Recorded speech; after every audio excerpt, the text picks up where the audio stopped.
it's going to be the CONCAT function. And for this function, what we want to do is basically bring two things together. So for example, a name or something like that. Because in this sheet, the new client sheet, the names are listed like this: first name and last name. But the cool thing about this function, it'll bring it together. So for anything you want to bring together, it grabs it and places it where you need it. So in this video, I'm going to show you guys how to do that. So we're going to go here.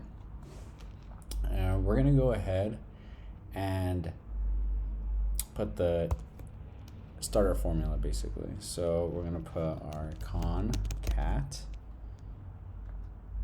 and we're going to go ahead and grab the names that we need. So we're going to go to the new client sheet, and then right here we're going to go to C3, boom, and you'll see it up here, right? But you have to remember that with the name there has to be a space. So we're going to go ahead and separate it with a comma and then a quote, space, and then a quote, and then a comma. So this is going to give it the gap that we want.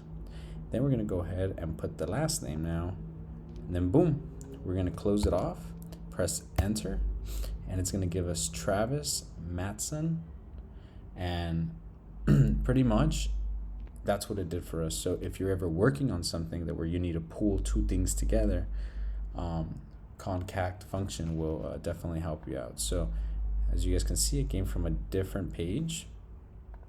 It's now in Orlando, and we're going to go ahead and use the flash fill here, and then pretty much it's grabbing all the names. So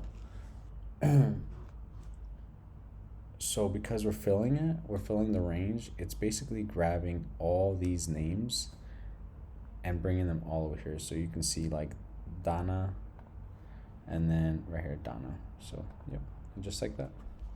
Concat function.